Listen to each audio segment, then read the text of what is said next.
Do you think the media is biased? Maybe they're leaving something out, or there's something they're not telling you. Now, you have a source for the truth in the news. W. Dean Shook, End Time News. Your connection to the signs of the times. When you download the iHeartRadio app and put the W. Dean Shook Show on your list of stations, you will prove to the world that you're a little bit smarter than everyone else. The W. Dean Shook Show, your connection to the signs of the times. Now, you have a source for the truth in the news. W. Dean Shook, End Time News. Your connection to the signs of the times. And welcome to End Time News. I'm your host, W. Dean Shook. And by the way, we are an iHeartRadio station. And you are obviously here because you're a little bit smarter than everyone else. I have got two stories here that I'm going to present both sides to. And because you're a little bit smarter than the average Joe, I'll report both of these and you decide which one you want to believe. I'm going to start with Robert Kennedy Jr., who says, "We need laws to punish global warming skeptics." Robert F. Kennedy Jr., one of climate change's loudest activists, said there should be a law that lets authorities punish skeptics and deniers, those who engage in selling out the public trust, he said. He said in an interview with Climate Depot during the New York City's recent People's Climate March that "I wish there was a law you could punish them with," he said.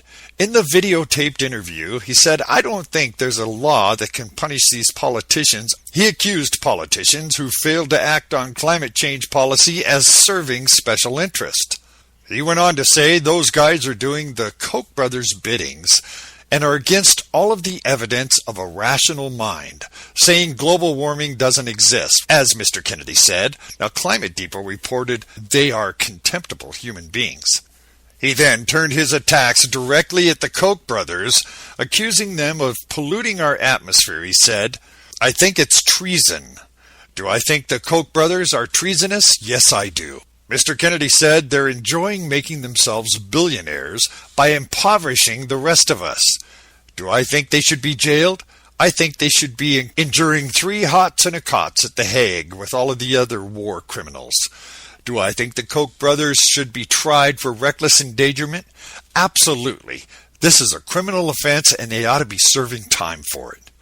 And you can see that full story on the website, along with this one. According to WND, government scientists say that higher West Coast temperatures due to natural causes, not climate change.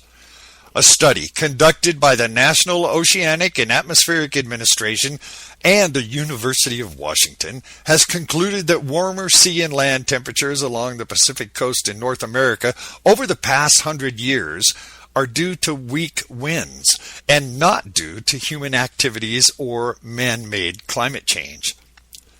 The study, published Monday on the eve of the UN Climate Summit by Proceedings of the National Academy of Sciences.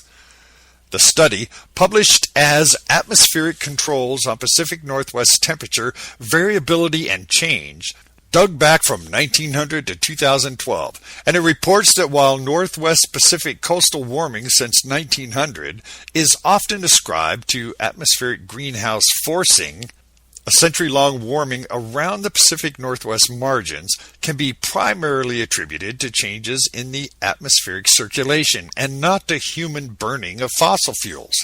Well, the Los Angeles Times quotes study leader James Johnson, who says changing winds appear to explain a very large fraction of the warming from year to year, decade to decade, and long term.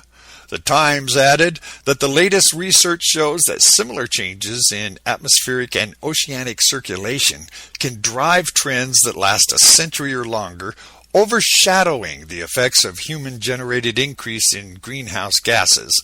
They said by analyzing records of sea surface temperatures, sea level pressure, and land-based surface air temperatures, the study, which was reviewed for nearly a year before publication, demonstrates that natural changes in wind patterns account for more than 80% of the 1900 to 2012 linear warming, and that natural internal generated changes in atmospheric circulation were the primary cause of coastal Northeast Pacific warming. On Tuesday, California's Governor Jerry Brown will address 2 panel discussions at the UN gathering, signing several laws amid a reducing climate change. Brown said that we know in California that carbon pollution kills. It undermines our environment, and long term, it's an economic loser. Adding, we face an existential challenge with the changes in our climate. The time to act is now. The place to look is California. Sounds like a commercial, doesn't it? Well, here's the second one that we're going to report both sides of this story. The first report says Hillary and Panetta are misleading about arms to rebels.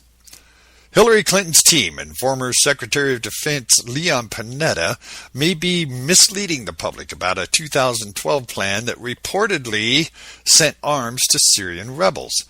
Bill Clinton and Panetta both claimed this week the plan was not implemented when it was first presented to Obama in a 2012 meeting. In that meeting, Hillary Clinton, Panetta, CIA Director David Petraeus, and the Joint Chiefs Chairman all expressed support for the covert arming of the Syrian rebels. However, a recently released book documents that Clinton, Petraeus, Panetta had a plan that was indeed covertly implemented more than 2 years ago and was one of the central activities transpiring at the attacked U.S. Special Mission in Benghazi. In the real Benghazi story, what the White House and Hillary don't want you to know, which is, by the way, a New York Times best-selling book written by radio host and reporter Aaron Klein, documents the Clinton-Petraeus-Panetta plan that was put into action. Klein cites evidence the U.S. Special Mission in Benghazi and the nearby CIA annex were utilized in part to coordinate arms shipments to the jihadist rebels fighting in the Syrian regime, with Ambassador Christopher Stevens playing a central role. The activities, which included a separate, unprecedented, multi-million-dollar weapons collection effort from Libyan militants who did not want to give up their weapons, may have prompted the September 11, 2012 attack, according to the new book. Now, Klein asserts the arms to rebel scheme that ran through Benghazi might amount to the Fast and Furious of the Middle East, the Iran-Contra of the Obama administration. A key issue is that until the end of April of 2013, the White House had repeatedly denied it was involved in helping to arm the Syrian rebels. In an interview on CNN, Bill Clinton said that he supported the plan by his wife and Panetta and the CIA director to arm the Syrian rebels. Bill Clinton also claimed the plan was overruled by Obama over concerns that U.S. weapons could fall into the wrong hands. And this claim was echoed by Panetta, who said during an interview on CBS News program 60 Minutes that he was in support of arming the moderate Syrian rebels in 2012, but the plan was never put into action. Well, here's the other side of this story. According to conservativebyte.com, U.S. weapons for Free Syrian armies ended up with ISIS. Well, what weapons? A claim by Senator Ron Paul that some of the 600 tons of weapons that the U.S. gave Syrian rebels last year ended up in the hands of ISIS is based on the Free Syrian Army's initial cooperation with the Syrian-backed coalition of Islamic Front fighters. The Islamic Front last December attacked the compound of Brigadier General Shamir Adris, who was then chief of the Supreme Military Council of the Free Syrian Army, capturing 2 warehouses filled with weapons and non-lethal equipment. After that development, the U.S. suspended all arms shipments to the FSA, who claimed their primary enemy is the Syrian government of President Assad. The Islamic Front was created last year and was comprised of 7 so-called moderate jihadist groups opposing Assad. The new coalition does not contain the al-Qaeda-linked rebel groups Nusra Front and ISIS, but Islamic Front members such as Ahrir al-Sham are difficult to distinguish from the al-Qaeda-affiliated groups. For example, they worked together last year to conduct joint raids with the Fursa Front and ISIS against Hezbollah and pro-Assad militants. So you decide who's telling the truth on those. Well, I'd also like to share a story out of New York City where Mr. Bloomberg seems to have failed in his nanny effort to stop smoking. Under Mayor Mike Bloomberg, New York City was an anti-tobacco zealot's utopia. Nagged by Bloomberg, the city forced bars and restaurant owners to ban smoking in their premises and prohibited smoking in public parks. The city spent millions on public advertising and education, and it enacted the highest cigarette tax on the planet. The oft-stated goal was to force people to quit smoking. Well, it isn't working. According to the city's Department of Health, the number of adults who smoked has increased almost 15% in the last 3 years. The increase comes even as smoking rates have fallen throughout the rest of the country. They said we've had a plateau in the smoking rate for a couple of years, but now it's a statistically significant increase. The city's health commissioner, Dr. Mary Bassett, said, "We now know the rise is real and we aim to do something about it." Well, naturally, the public bureaucrats at the health department blame the increase in smoking on city budget cuts. Because of the recession, the city cut back on its expensive TV advertising, urging people to quit. But for this advertising, apparently, people will forget that smoking is unhealthy. Personally, in a libertarian flight of fancy, I'd like to think that some of those mythically tough New Yorkers are rebelling against the increasing petty nuisance the government scatters throughout our daily lives. The dream of quiet civil disobedience died when we surrendered our bottled waters to TSA security line. One intriguing possibility for the increase in this unintended consequence of these sky-high cigarette taxes in the city: the government imposes a tax of $5.85 on every pack of cigarettes, pushing the average retail price to around $12 a pack, significantly higher than any neighboring state. Now, as recently reported, the high cigarette taxes in New York have been a boon to organized crime. A retired official from the Bureau of Alcohol and Tobacco and Firearms said recently that dealing in black market cigarettes was now more profitable than the narcotics trade.